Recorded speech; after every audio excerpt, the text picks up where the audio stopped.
Good afternoon. Le président, bonjour à tous. Good afternoon, Mr. Witness. Rebonjour, monsieur le témoin. Immediately to Sans plus tarder, je redonne la parole à monsieur le procureur afin qu'il achève son interrogatoire. Vous avez la parole. Monsieur McDonald, je vous remercie, monsieur le président.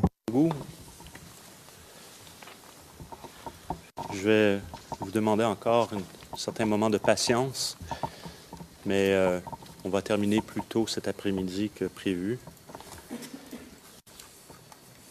Il y a deux sujets dont je vais aborder. Le premier, donc, c'est votre rencontre. Vous avez mentionné dans votre témoignage précédemment que vous aviez eu une rencontre le 20 mars avec M. Blégoudet. Pourriez-vous nous indiquer donc ce qui en est de cette rencontre avec M. Blégoudet?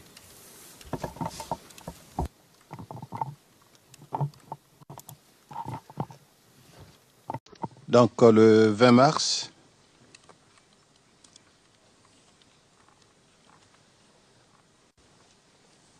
M. Charles Blégoudet était donc passé sur les antennes de la radio-télévision ivoirienne pour faire passer un message au journal de 20 heures. À l'issue donc de son message, il a convié les jeunes à venir à l'état-major pour se faire enrôler. Je suivais le journal, donc j'ai pratiquement saisi la fin du message et j'ai attendu que le journal finisse. Je l'ai appelé et je lui ai dit, mais vous prenez des engagements sans même m'informer, vous donnez des rendez-vous aux jeunes, je ne suis pas informé de quoi il s'agit. Alors il m'a dit, bon frère, t'en fais pas, j'arrive. Je viens te voir à la résidence. Bon, il a mis un peu de temps pour arriver et quand il est arrivé, il m'a expliqué que c'était une stratégie de sa part. Comme il sait que nous n'avons pas d'armes et de munitions, il a voulu convier les jeunes. Leur nombre pourrait influencer l'ennemi et l'empêcherait de nous attaquer. Donc voici comment il a justifié son action. Je ne pouvais plus repartir sur les antennes parce que ce n'était pas l'heure de grande affluence. Donc j'ai laissé passer. Voilà comment ça s'est passé. Alors, j'aimerais justement vous montrer une vidéo, pièce de l'accusation 0064 0092 de la minute 22-29 à 28-35,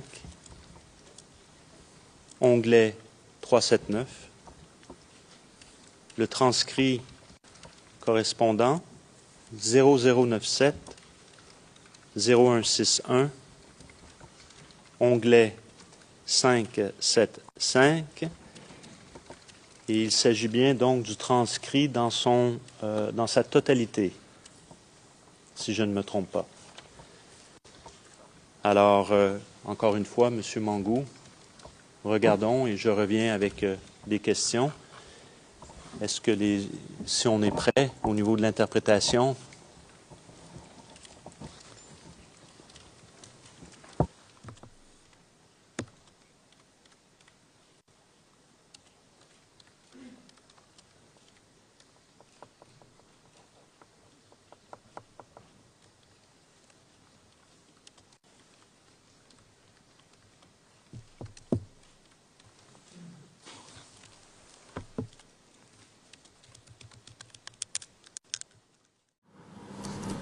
Je voudrais d'abord dire bonsoir aux Ivoiriens, aux jeunes que je voulais féliciter, ceux qui sont sur les barrages, ceux qui veillent pour que les autres dorment, ceux qui maintiennent l'ordre dans les quartiers avec politesse et qui aujourd'hui sont en train de dissuader ceux qui veulent semer le désordre dans le pays.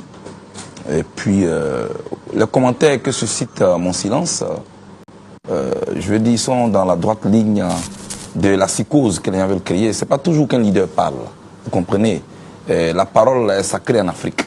le jour où vous parlez, c'est que cela est important. Je dis aux Ivoiriens, quand il y a des rumeurs qui circulent, tant que vous avez des informations à gauche, à droite, que vous ne me voyez pas à l'écran, que vous ne me voyez pas parler, c'est que la situation est encore entre nos mains. Donc c'est pourquoi je n'ai pas parlé et j'ai jugé utile de parler maintenant. Et c'est ce que je suis en train de faire. Justement, pour venir à l'actualité du moment, vous avez lancé, Charles Bégoudé, plusieurs mots d'ordre depuis le second tour de l'élection présidentielle. Et puis, dernier mot d'ordre, vous appelez les jeunes à se faire enrôler. Quelle est la particularité de ce mot d'ordre? Qu'est-ce qui a évolué sur le terrain? Je voudrais vous dire que nous marquons là la différence entre les méthodes de ceux qui sont en face et nous, nos méthodes. Voyez-vous, pour défendre une nation, quand vous voulez prendre une arme, il faut que vous ayez droit à cette arme. Il faut que vous ayez le droit d'avoir cette arme. Cela veut dire, ou vous êtes policier, ou vous êtes gendarme, ou vous êtes militaire. Mais on ne peut pas, dans un pays qu'on veut diriger, distribuer des armes à des civils qui mettent sous leurs habits et puis ils tirent partout dans le pays, ils égorgent partout dans le pays. Ce n'est pas comme ça qu'on va diriger la Côte d'Ivoire. C'est pourquoi, pour nous, les jeunes patriotes, ou les jeunes secours, tous ceux qui brûlent d'envie de libérer leur pays, de participer à leur manière à la libération de leur pays, et qui jugent que c'est de manière militaire qu'ils vont le faire, il y a une voie, c'est la voie légale, c'est de rentrer dans l'armée régulière de Côte d'Ivoire. C'est pourquoi, simplement, je les appelle demain à se rendre à l'état-major, et le chef d'état-major, avec son équipe, trouveront le moyen de les enregistrer et de les enrôler dans l'armée de Côte d'Ivoire. C'est ce qui est normal dans un état de droit. Sinon, ceux qui veulent transformer la Côte d'Ivoire en Rwanda, je leur dis, je ne veux pas de guerre civile dans ce pays. Je ne veux pas de guerre civile dans ce pays. Parce qu'on ne trouvera pas un pays où il n'y a que des pro-Ouattara en faisant disparaître les pro-Gbagbo. Tout comme on ne trouvera jamais un pays avec des pro-Gbagbo en faisant disparaître les pro-Ouattara. Cela n'existe pas. Alors, la seule entité à même de faire la différence, c'est l'armée régulière. C'est pourquoi j'ai lancé cet appel. Et je voudrais demander aux jeunes de répondre massivement à cet appel. Est-ce que par cette décision, Charles Bégoudé, vous ne donnez pas raison à ceux qui parlent d'organiser finalement une milice? Mais madame, voyez-vous, moi je ne vais pas me comporter selon les mensonges de nos adversaires. Quand on dit aux jeunes, rendez-vous à l'état-major pour entrer dans l'armée régulière, on ne parle plus de milice. Et donc, cet appel même est le démenti cinglant à ces propos mensongers. Il y a tellement de mensonges dans ce pays. Regardez, M. Choi, représentant de l'ONU en Côte d'Ivoire, qui a créé tous ces problèmes à la Côte d'Ivoire en se précipitant dans un rôle pour certifier des élections, des résultats qui n'ont même pas encore été certifiés, qui n'ont pas encore été annoncés par le Conseil constitutionnel. Ce monsieur-là vient d'annoncer il y a quelques semaines que le président Gbagbo a acquis un avion avec la Biélorussie pour acheter des armes. 2 jours après, l'ONU présente des excuses au monde entier à la Biélorussie sans les présenter à la Côte d'Ivoire, reconnaissant que ce rapport-là est un faux rapport. Mais il faut aller plus loin pour reconnaître que le premier rapport sur les élections est un faux rapport et que sur la base des rapports écrits et envoyés à New York ou à Washington par M. Choi, on ne peut plus juger la Côte d'Ivoire. À partir de là, madame, moi je ne considère plus ce que ces gens-là disent. Ce que je demande aux jeunes, c'est de venir demain massivement à l'état-major pour se faire enrôler dans l'armée. Alors, dernière question, toute dernière question. Que deviennent les comités de vigilance dans les quartiers si tous ces jeunes-là répondent à votre appel? Madame, nous sommes organisés. Nous sommes organisés, nous sommes disciplinés. Et je pense que pendant que, en 2002, des jeunes sont allés sous le drapeau, mais d'autres sont restés pour faire les meetings. Moi, je reste avec les jeunes pour continuer les meetings. Parce que moi, je suis convaincu, madame, et c'est très important, que la crise ivoirienne aura sa solution par les acteurs politiques en Côte d'Ivoire. Je suis convaincu qu'un jour, le président Gbagbo, M. Ouattara, M. Bédié, finiront par s'asseoir, et je les invite à cela. J'appelle à, j'allais dire, ce que j'appelle un dialogue inter-ivoirien. Parce que tous ceux qui se font appeler médiateurs, hauts représentants, qui quittent partout, ils cherchent un nom à gagner sur le dos de notre pays, sur le sang des Ivoiriens. Donc pendant que ceux-là discutent, pendant que nous faisons les meetings, ceux qui se sentent aptes, ceux qui sont déterminés, ceux qui pensent qu'ils peuvent défendre leur pays par la voie militaire, il y a une voie légale. Demain, je les attends eux tous à l'état-major et le général Mangou Philippe les attend. Je sors même d'un entretien frais avec lui et demain, tout le monde a entendu. Mais en tout cas, je l'insiste, madame, j'insiste là-dessus, nous ne voulons pas de guerre civile en Côte d'Ivoire et nous pensons qu'il est encore temps qu'on discute parce que même après la guerre, on finira par discuter, autant discuter maintenant. Merci Charles Blé Goudé. Nous poursuivons.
Alors, reconnaissez-vous cette vidéo? Oui. Est-ce l'appel auquel vous faisiez référence ou est-ce qu'il s'agissait d'un autre appel? C'est bien de cet appel qu'il s'agit. Et donc, juste pour confirmer, c'est après cela que vous avez rencontré M. Blé Goudé à votre résidence? Oui, c'est bien après l'appel. Mais dans son appel ici, j'ai cru entendre, je sors d'un entretien avec lui. Il n'y a pas eu d'entretien avec moi au préalable.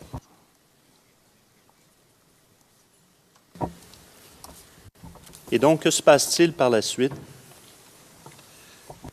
Donc, il arrive à ma résidence, il m'explique, comme je l'ai fait tout à l'heure, l'objet de l'appel qu'il a lancé. Il m'était impossible de repartir à la RTI pour démentir l'appel. Donc, on attend, parce que le 20, c'était déjà le dimanche. On attend lundi 21. Lundi 21, à 7h30, j'arrive à l'état-major. Ben, il y a du monde, c'est plein. C'est plein. La cérémonie devait commencer à 9h. J'ai refusé de partir. Et c'est mon chef de la division ressources humaines qui est venu me voir, l'amiral Allah, pour me dire « Ah, mon général, les jeunes vous réclament. Ils veulent que vous veniez parler. Qu'il y a vraiment du monde et que par souci sécuritaire, il serait souhaitable que vous alliez leur parler parce qu'il se pourrait qu'il y ait des infiltrés. L'état-major étant un lieu stratégique, ben, s'il y a une attaque qui part de là, ce ne serait pas bien. » Donc je suis allé et j'ai parlé aux jeunes. Quand j'ai parlé aux jeunes, ce que je leur ai dit que je les saluais, je les félicitais pour leur engagement à vouloir défendre l'intégrité du territoire, mais que je ne leur remettrai des armes que lorsque le dernier FDS serait tombé. Blé Goudé s'est approché de moi. Il m'a dit qu'il faudrait qu'on fasse semblant de distribuer les armes aux jeunes. Alors je lui ai dit non, je ne peux pas procéder de la sorte. Nous n'avons pas d'armes, nous n'avons pas de munitions. Si moi, mes hommes, voient que je suis en train de procéder à une distribution d'armes, ben, ils ne seraient pas contents. Que eux, militaires, ils ne soient pas armés, qu'on soit en train de donner des armes à des civils, ils ne seraient pas contents. Donc j'ai refusé. J'ai refusé et j'ai demandé aux jeunes de repartir dans leur quartier pour ceux qui veulent se faire enrôler, de repartir dans leur quartier et d'aller à la mairie pour se faire recenser. Donc voici ce que j'ai dit aux jeunes.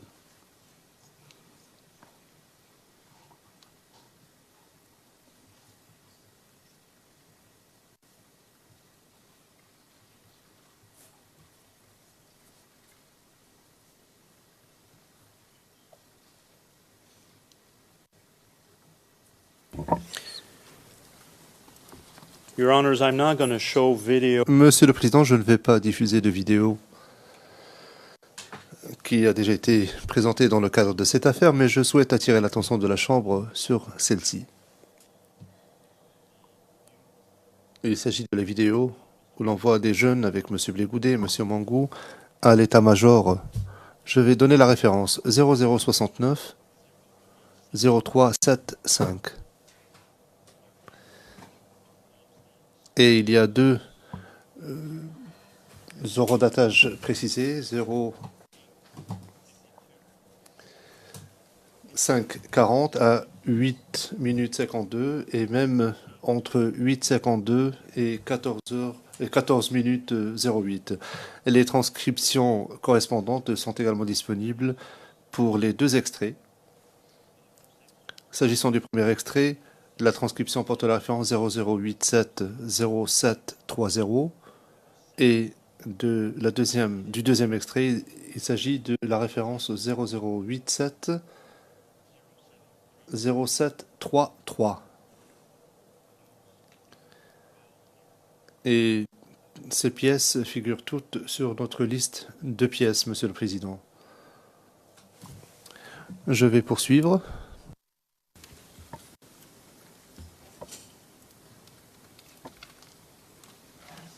Est-ce qu'à un certain moment, durant la crise post-électorale, il a été question d'intégrer des miliciens au sein des FDS? Jamais. Est-ce que il y avait, au début de la crise ou pendant la crise ou à quelque moment que ce soit, des miliciens au sein des forces de défense et de sécurité?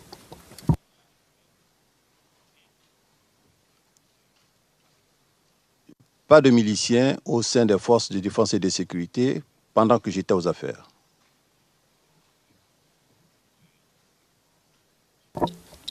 Que voulez-vous dire par là?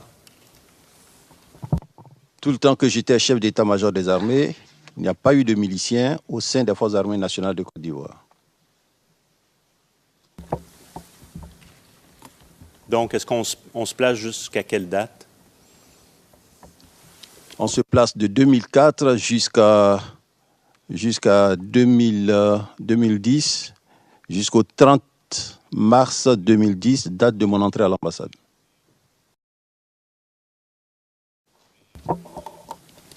Donc, le 30 mars 2011, pardon, vous avez mentionné 2010. 2011. Très bien, on avait tous compris. Mais par la suite, qu'en est-il? Si vous pouvez préciser votre question. Après le 30 mars, qu'en est-il? Alors, après le 30 mars, donc vous relatant la dernière rencontre que j'ai eue à la résidence du président Laurent Gbagbo, j'ai dit que quand j'y allais, j'ai vu 5 véhicules qui étaient bondés avec des gens assis sur des ridelles, des cartouchets qui s'entrecroisaient sur la poitrine, que j'ai essayé de regarder.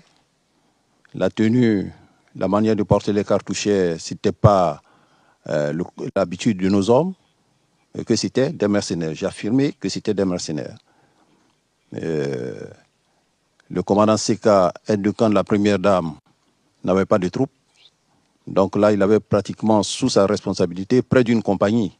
Donc là, j'ai affirmé que ce sont des mercenaires.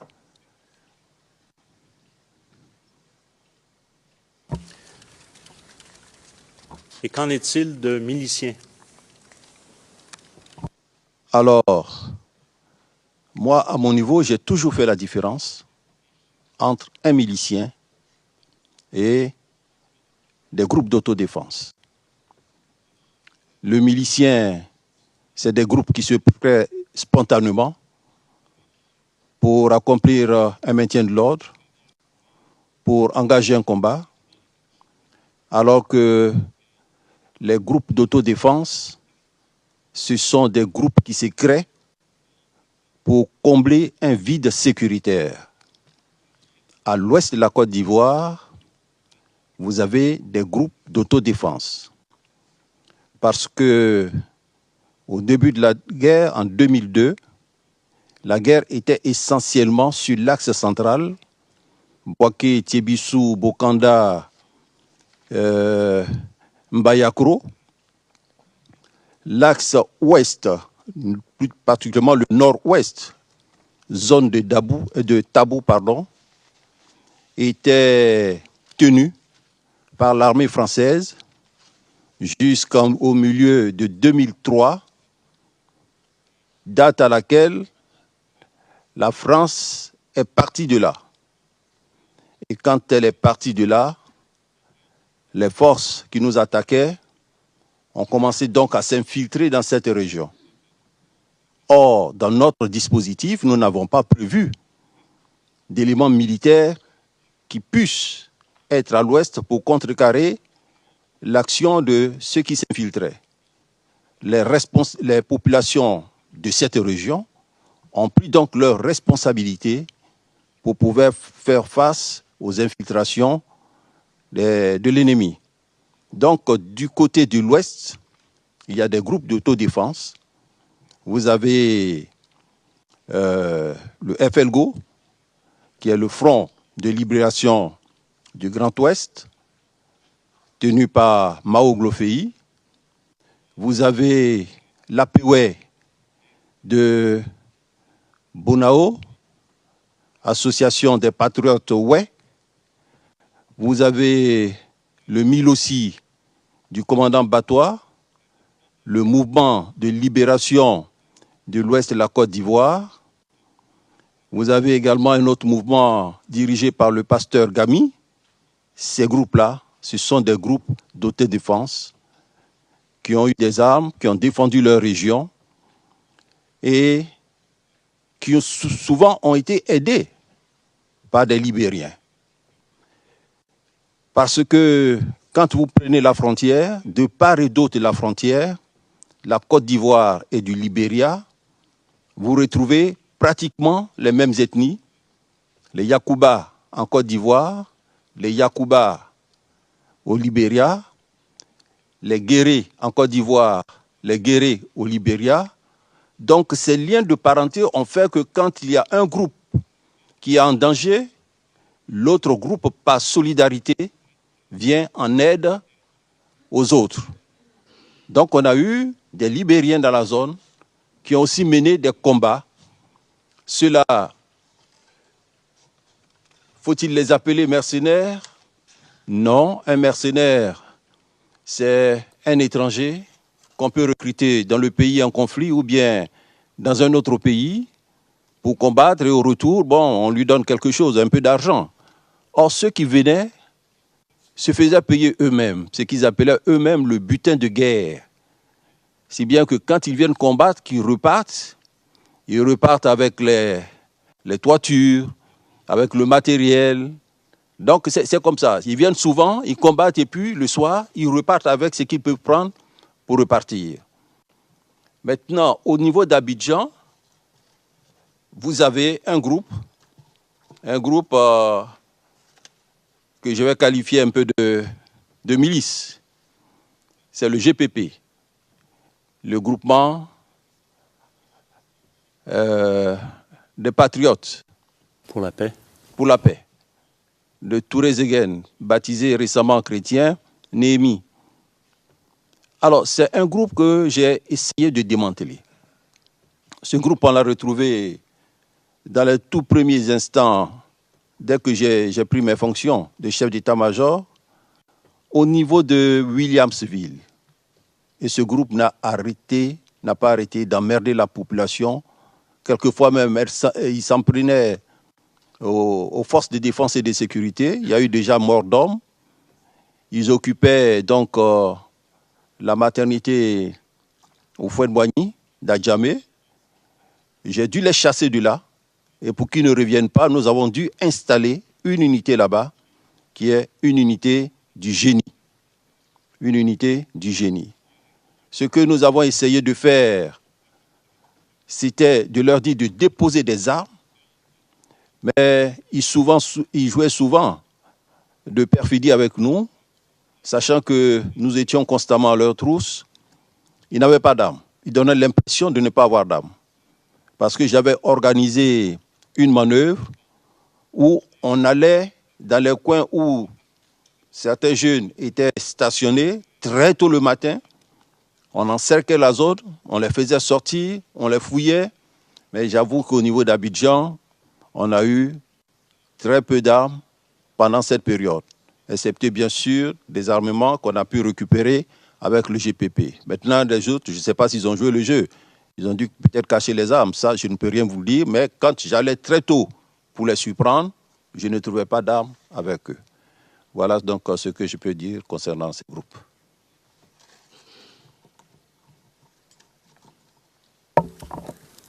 Savez-vous, ils ont obtenu ces armes avant que vous tentiez de les désarmer? Alors, ces armes, je vais être clair parce que je vous disais déjà qu'en 2000, nous étions partis pratiquement les mains nues sur la ligne de front pour mener le combat. On n'avait pas d'armes, on n'avait pas de munitions parce que notre pays venait de connaître plusieurs mutineries, un coup d'État, tout était pratiquement parti. Et c'est en nous battant dans cette position que le président a pu obtenir des armes d'une grande puissance étrangère que je ne nommerai pas ici. Vous devinez aisément pourquoi. Ces armes, quand elles sont arrivées à l'aéroport, l'état-major de l'époque, compte tenu de l'urgence, n'a pas jugé utile de le faire partir dans les casernements afin que les numéros soient répertoriés avant qu'elles soient transmises aux gens. Donc le partage s'est fait à l'aéroport d'Abidjan. Le partage s'est fait à l'aéroport d'Abidjan. Et je le dis clairement, certaines personnalités ont pu avoir des armes pour les remettre à des civils. Vous prenez un groupe comme le groupe d'autodéfense où le responsable du FLGO, Mao, lui-même, 3e adjoint au maire, mais ils ont de l'armement. Au niveau de l'université, puisque j'étais à Cocody, à la Cité Rouge, ben, il ne se passait pas de jour sans que les types partent de là.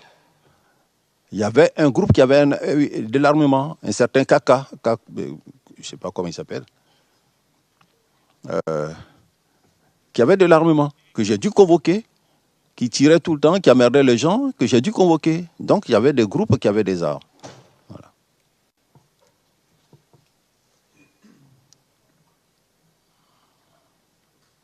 Je crois qu'il s'appelle KB, hein. Il s'appelle KB, ce gars-là. KB. KB. Ça doit être certainement l'initiale. Il doit avoir un autre nom que je ne maîtrise pas.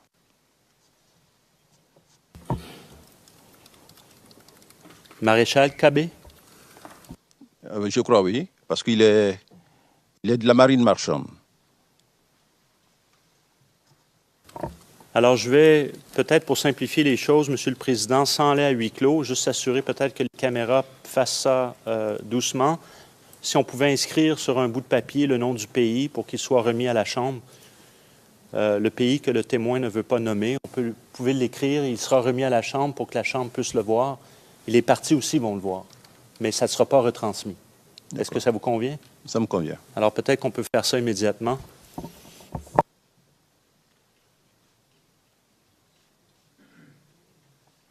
Le Président, je ne sais pas si cela est important, mais de toute façon, nous pourrions passer à huis clos partiel. Nous pouvons passer à huis clos partiel pendant 30 secondes.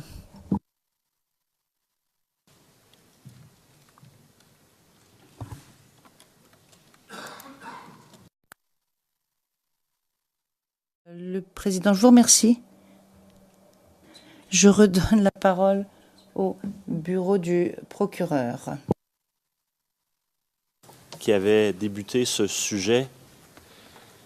Donc, à votre connaissance, est-ce qu'il y a eu des éléments de ces groupes d'autodéfense qui ont été recrutés lors de la crise post-électorale et donc recrutés, qui étaient recrutés au sein des FDS?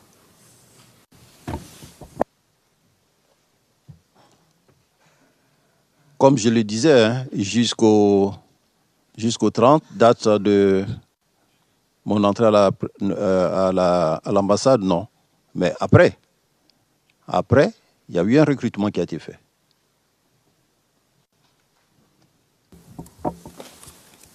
Donc après, vous dites qu'il y aurait eu un recrutement qui a été fait. Qu'est-ce que vous pouvez nous dire à ce sujet? Non, je l'ai su. Je l'ai su, même dans les procès qui ont eu lieu à Abidjan, ceux qui passaient ont affirmé qu'ils ont été recrutés à la garde républicaine. Ces gens ne faisaient pas partie des derniers recrutements qu'on a faits. Je l'ai su parce que ceux qui se sont combattus, qui ont combattu aussi, certains de nos soldats, nous ont fait des comptes rendus.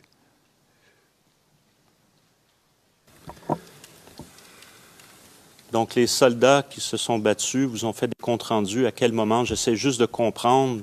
Laissons tomber les procédures en Côte d'Ivoire. Mais au moment, donc, de votre sortie de l'ambassade jusqu'au moment où vous quittez vos fonctions au mois de juillet 2011. C'est bien ça. Qu'est-ce que vous avez, quelles sont vos sources pour ça et qu'est-ce que vous apprenez? Alors les sources, c'est que j'ai appris qu'il y a des jeunes Ivoiriens qui ont été enrôlés, qui ont combattu avec la garde républicaine.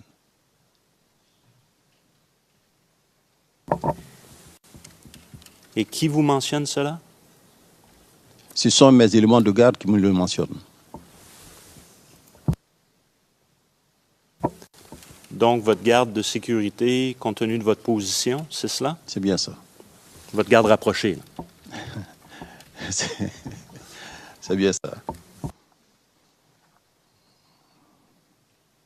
Très bien. Je vais juste...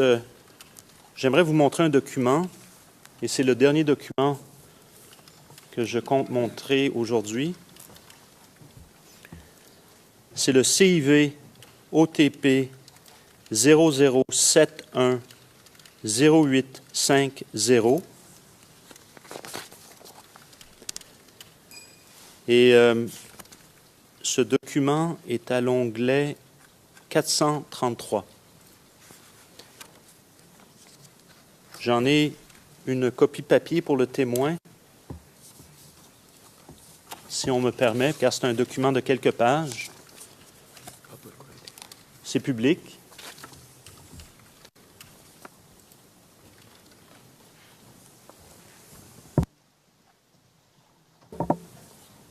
Prenez quelques secondes pour regarder le document.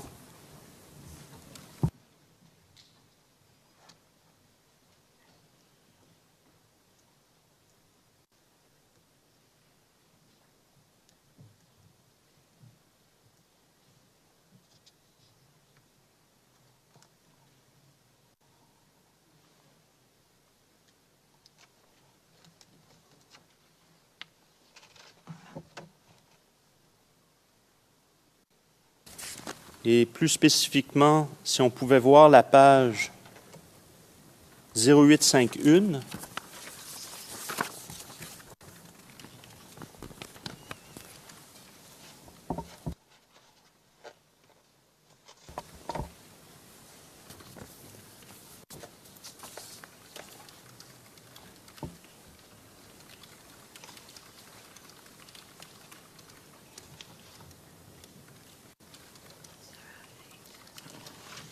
alors, ma question, M. Mangou, dans un premier temps, si on regarde la page 0851, avez-vous déjà vu ce document?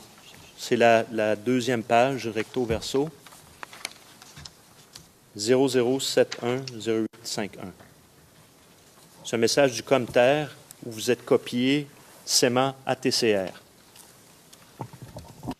Non, jamais vu ce document.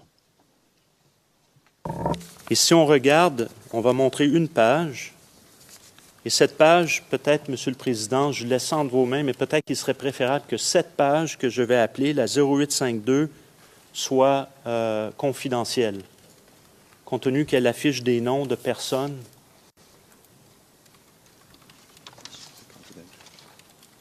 Non, mais... Well, let us not show it publicly. Président, bien, nous n'allons pas montrer le document publiquement, mais je pense que nous pouvons en parler en audience publique, n'est-ce pas, Monsieur McDonald? Oui, tout à fait.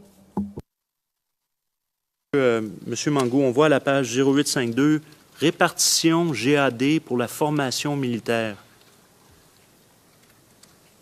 Ça veut dire quoi GAD, selon vous? Groupe d'autodéfense? But, yes, I mean, Hey, it's okay. Président, écoutez, Monsieur McDonald, pas de problème. Ça va, Monsieur le Président, c'est bon. Le Président, est-ce que vous savez ce que signifie le GAD? Monsieur McDonald, le témoin était en train de hocher du chef pour indiquer... non, le Président. Mais moi, je vais poser la question au témoin. Monsieur Mangou, est-ce que vous saviez, avant d'entendre cette information de la part du bureau du procureur, ce que signifiait cet acronyme ou ce sigle GAD? Vous le saviez, monsieur? Le Président. Bien. and if it is said, Le Président. Et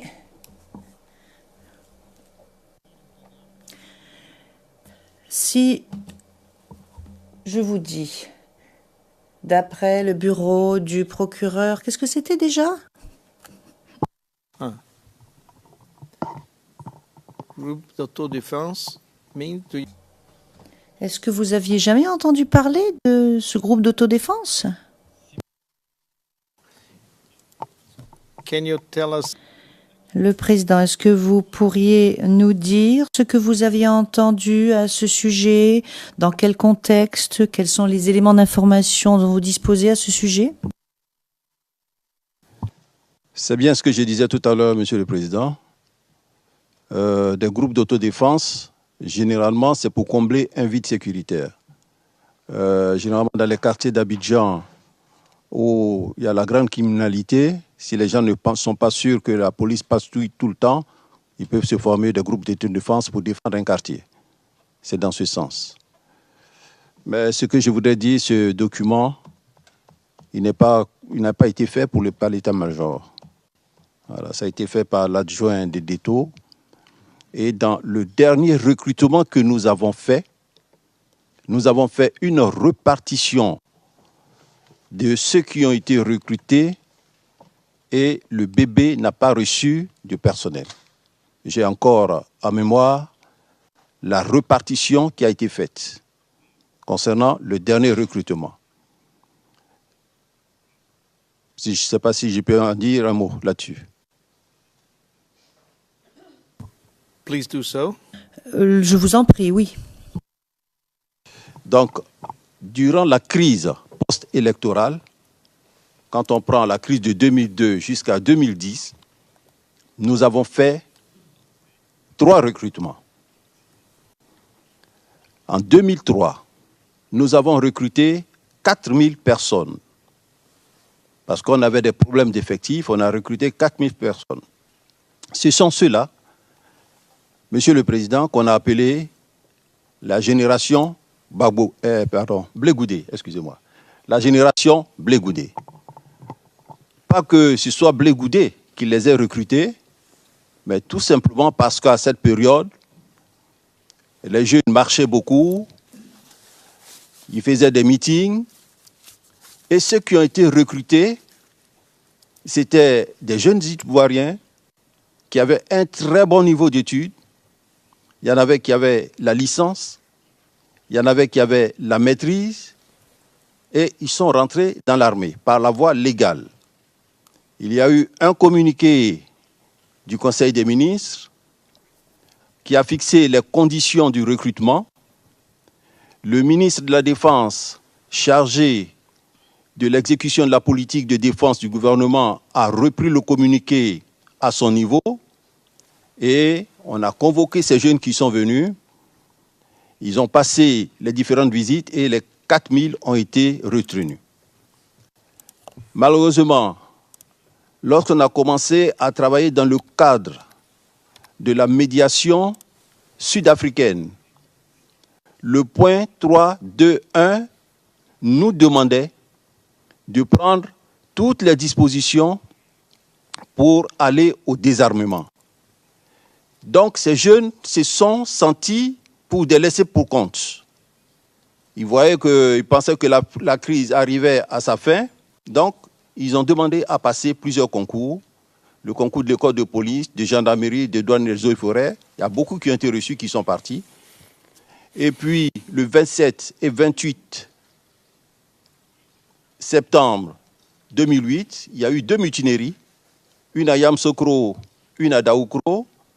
Celle de Yamsokro, nous avons pu la maîtriser. Celle de Daoukro commençait à prendre l'ampleur. Les éléments voulaient même venir à Abidjan. J'ai fait aller vers eux une compagnie commandée par, à l'époque, le capitaine Touali, qui est parti et qui nous a ramenés avec mission de faire des prisonniers, de nous les ramener. Il a ramené près de 182 soldats, 91 ont été radiés, 73 ont été emprisonnés et 13 qui ont réussi à prendre la fuite. Donc, il y a eu encore un besoin de recrutement. Et en décembre 2009, il y a eu un communiqué. On a encore recruté des gens, 2000 personnes, qui ont fait la formation en janvier 2010, en février 2010 et en mars 2010, et qui ont été affectés dans les unités. Le dernier recrutement, après les élections, il y a eu un recrutement. Là-dessus, on a revu les conditions, on a poussé la limite d'âge à 27 ans, et là, il suffisait tout simplement de savoir lire, de savoir manier les armes. Donc, on a fait un recrutement de près de 3184 personnes. Ces 3184 personnes ont été réparties comme suit. Au premier BCP, nous en avons envoyé 200. Au premier bataillon d'infanterie, nous avons envoyé 200. Au Baza, nous avons envoyé 200. Au premier bataillon du génie, nous avons envoyé 200. À la garde républicaine, nous avons envoyé 300. Et au BCS, nous avons envoyé 100. Sur le théâtre des opérations, au groupement centre-ouest,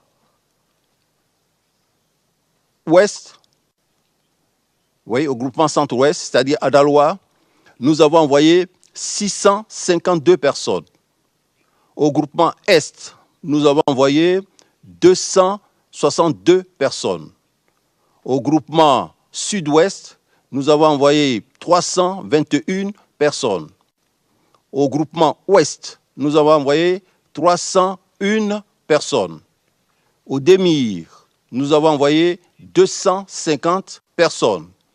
Et au groupement Sud-Ouest, nous avons envoyé 301 personnes. Alors, quand je vois ici sur la liste bébé, nous n'avons envoyé personne au bébé. Just Juste for pour clarity, clarifier. Le président, juste une petite précision. Vous avez dit le dernier recrutement après les élections, donc après les élections de 2010, c'est cela, Monsieur McDonald? C'est la question que je voulais poser également. Monsieur McDonald, mais je vais poser ces questions, Monsieur le Président. Le Président bien. Quand vous dites qu'il y a eu un recrutement, est-ce qu'il y a eu un recrutement en 2010? Oui, il y a eu un recrutement en 2010. À quelle date? Il y a eu un recrutement en janvier, non, en 2011, janvier 2011. Le recrutement de 2010, ça a été la formation qu'on a faite. Et on a pris la décision en 2009, on a fait la formation en 2010. Ça a été le deuxième recrutement. Mais le dernier recrutement, ça a été en janvier. Là, on n'a pas eu le temps de terminer les 3 mois. Et qu'est-il arrivé à ces recrues? Alors, ces recrues ont été affectées directement dans les unités citées pour être formées directement et être prises en compte tenu de l'urgence. Mais avec les replis sur la ligne de front, ces recrues ont dû replier aussi. Alors, M. Mangou, c'était les questions que j'avais à vous poser. Je vous remercie. Et puis, je crois qu'on va se revoir la semaine prochaine. Donc, je vous souhaite un bon long week-end. Et voilà. Je vous remercie, M. le Président. C'est les questions de l'accusation.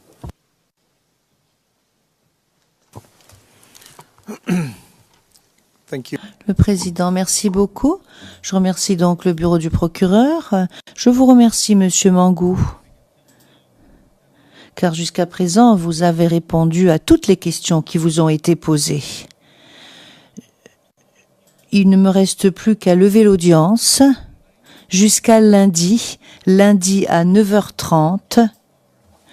Et à 9h30 lundi, je donnerai la parole à l'équipe de défense de Monsieur Gbagbo, qui vous posera ces questions.